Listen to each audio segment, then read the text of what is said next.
Tu n'as pas besoin de plus. Tu as juste besoin de la bénédiction de Dieu sur ce que tu as déjà. Tu n'as pas besoin de plus. Tu as juste besoin de la bénédiction de Dieu sur tes 5 pains et tes 2 poissons. Savez-vous, sa bénédiction, c'est sa faveur. La faveur, c'est ce qui fait que la balance tend plus de ton côté. La faveur, c'est le fait que tu sembles toujours favorisé par rapport aux autres. La faveur, c'est ce qui ouvre les portes que personne ne peut ouvrir. La faveur, c'est le fait que tu occupes des postes que personne ne peut contredire. La faveur, c'est ce qui te conduit devant les rois et des reines. La faveur de Dieu, c'est ce que tu veux dans ta vie. Ce matin, je suis venue dire à quelqu'un qui se sent oppressé par les événements dans ton mariage, tes finances, en tant que parent, comme femme ou homme non marié, qui pèsent sur toi. Cela veut dire qu'il y a un tiroir qui attend d'être ouvert. Cela veut dire qu'il y a des trésors qui attendent que tu les découvres. Et finalement, lorsque tu comprends cela, arrête de te plaindre, de te comporter comme si Dieu ne t'avait pas donné tout ce dont tu as besoin et commence à reconnaître ce petit talent, ce petit temps, cette petite somme d'argent, ce petit projet, cette petite vision et réaliser que c'est tout ce dont tu as besoin et le remettre entre les mains du multiplicateur. Est-ce que je peux vous montrer quelque chose rapidement ce que les disciples ont fait? Parce que je pense que c'est intéressant et que c'est tellement nous. Ils ont dit à Jésus au verset 13, renvoie la multitude.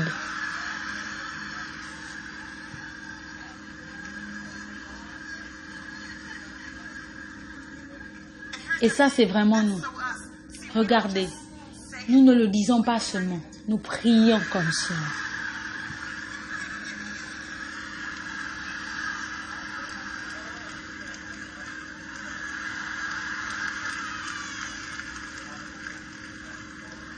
Nous éloignons par la prière ce que nous ne reconnaissons pas être le don que le Seigneur nous a donné en temps de crise pour nous emmener à ouvrir le tiroir de la provision. Si tu pries pour que ta multitude soit enlevée et que Dieu dans sa souveraineté l'a laissé dans ta vie, cela veut dire qu'il y a un tiroir.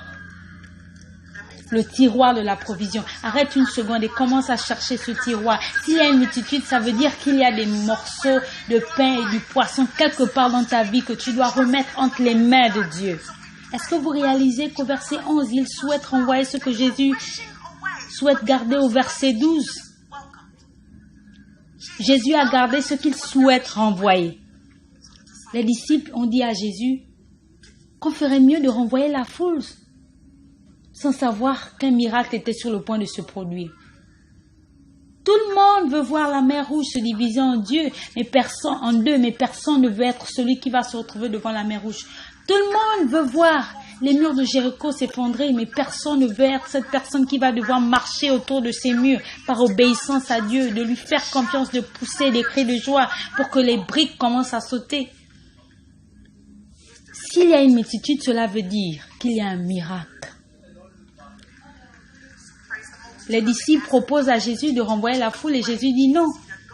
Lorsque Jésus refuse, ils ont une autre option. Et ça aussi, c'est nous. Renvoie la foule, Jésus dit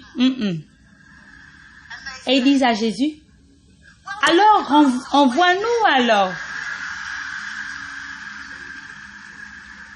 Il faut que nous allions dans les villages voisins acheter à manger et faire des réserves parce que nous voyons le nombre que nous sommes, nous n'avons pas assez. Il faut que nous allions chercher assez afin de pouvoir mieux satisfaire cette foule. Parce que nous n'avons pas assez. Cela a toujours été la tactique de l'ennemi, de nous faire penser que le nombre que nous sommes ne suffit pas, que ce que nous possédons n'est pas assez par rapport à la tâche qui est devant nous. Mais si le Seigneur a permis que tu sois face à cette multitude, cela signifie que tel que tu es actuellement avec les trésors, le pouvoir et l'autorité que le Seigneur a mis dans tes mains, tu as tout ce dont tu as besoin si seulement tu le mets à profit.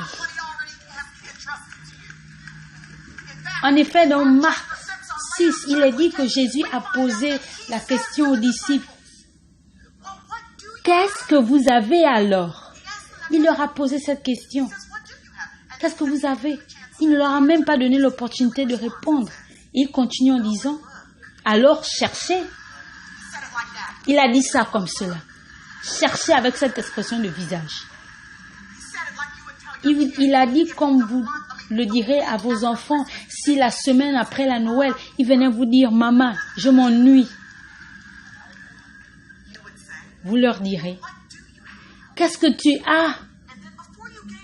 Alors avant que vous leur donnez la chance de répondre, vous anticipez déjà la réponse et vous savez que la réponse ne va pas vous plaire. Vous direz « Va et regarde ». Parce que si tu vérifies bien, tu te rendras compte que la chose pour laquelle tu te plains est déjà à ta disposition. Moïse, si tu prends la peine de faire attention, tu verras que ce dont tu as besoin est dans ta main. Ce simple bois que tu as dans tes mains. Mais maintenant, je vais faire intervenir aussi ma puissance. Regarde, Moïse, utilise ce bâton que tu as dans tes mains et tends vers la mer Rouge. Tu verras que la mer Rouge va se diviser en deux. David, va et regarde autour de toi. C'est vrai que Goliath est là, mais si tu vas chercher dans le torrent, tu verras que j'ai déjà pourvu 5 petites pierres dont tu as besoin pour abattre ce géant. Va et regarde. Utilise toute l'énergie que tu investis pour te plaindre. Cherche et tu verras que Dieu nous a déjà donné l'accès.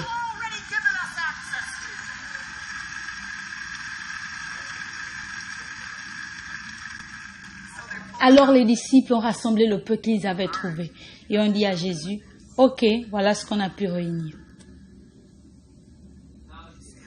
Ok. Voilà, prends les 5 pains et les 2 poissons. Et ils l'ont mis dans les mains de Jésus. Tout change lorsque tu remets à Jésus tes 5 pains et tes 2 poissons. Tout change lorsque tu arrêtes d'être négatif et te confies à Dieu. Confie à Dieu ce que tu as dans tes mains. Lorsque tu prends ce petit rêve insignifiant et t'attends à lui en disant « Seigneur, je le remets entre tes mains ».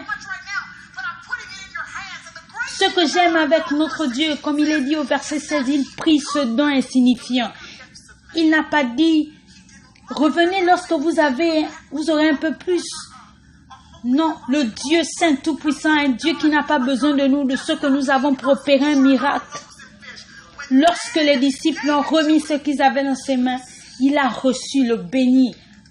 Regardons au ciel. Il le bénit. Peuple, vous n'avez pas besoin de plus. Vous avez seulement besoin de sa bénédiction sur ce que vous avez déjà. Jeune femme, vous n'avez pas besoin de plus. Femme, vous n'avez pas besoin de plus, vous avez seulement besoin de sa bénédiction sur ces 5 pains et tes 2 poissons. Sa bénédiction, c'est sa faveur. Peuple de Dieu, la faveur, c'est ce qui fait peser la balance de ton côté. La faveur, c'est ce qui fait que tu sois souvent favorisé. La faveur, c'est ce qui t'ouvre des portes que personne ne peut fermer. La faveur, c'est ce qui te positionne et personne ne peut changer cela. Cette faveur qui t'établit devant des rois et des reines. La faveur de Dieu, c'est ce que tu veux avoir dans ta vie. Sur tes 5 pains et tes 2 poissons, levant les yeux au ciel, il est béni. Le rempart et n'arrêtait pas de partager à la foule. Et à continuer à partager. Continuer à partager. Partager. Partager. Partager. Partager. Partager. Partager. Partager. Partager. Partager.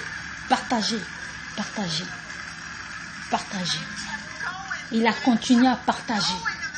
Partager. Et les 12 disciples n'ont pas compris comment le peu qu'ils avaient au début s'est tellement multiplié et nourrit toute la foule qui était là au point où tout le monde était satisfait. Et lorsque tous étaient satisfaits, que quelqu'un dise satisfait. Oh Victoria, j'aurais souhaité que nous ayons plus de temps ce soir. Satisfait. Il ne s'agit pas juste d'un repas joyeux. Ce n'est pas le numéro 1 que nous avons l'habitude d'acheter dans les fast-foods. Je parle ici du dimanche soir. Un dimanche pas comme les autres. Vous savez, dans l'ancien temps, les mamans avaient l'habitude d'apprêter le repas la veille. Lorsque la chair du poulet commence à rôtir, le fromage fond dans les macaronis et les pommes de terre sont dorées, accompagnées du thé sucré. La nuit d'avant, elle a laissé mariner. Hey. Et quand vous venez le lendemain, après le culte, vous avez mangé. Et c'est pourquoi Jésus dit, faites asseoir la foule, qu'ils soient prêts à recevoir, parce que je veux faire abondamment au-delà de ce que vous pensez ou imaginez.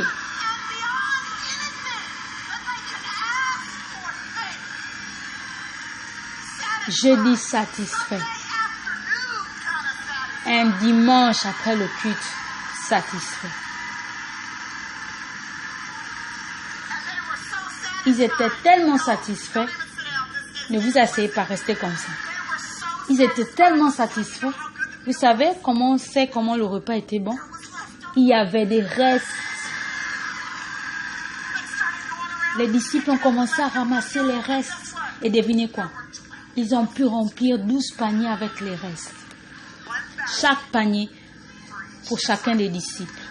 Pour emmener à la maison comme témoin de ce que Dieu peut faire et de sa bénédiction. Je voudrais prier pour ceux qui le désirent. Tu es dans cette salle. Tu es face à une multitude, cette difficulté à laquelle tu fais face. Ne réalisons pas que tu as déjà ce qu'il te faut. Tu te dis souvent, ce n'est qu'un petit don, un petit projet, j'ai juste un peu d'argent, c'est juste pas assez. Et Jésus est en train de murmurer à tes oreilles ce soir que tu as assez, juste donne-le-moi le peu que tu as et je vais le multiplier, je suis le multiplicateur.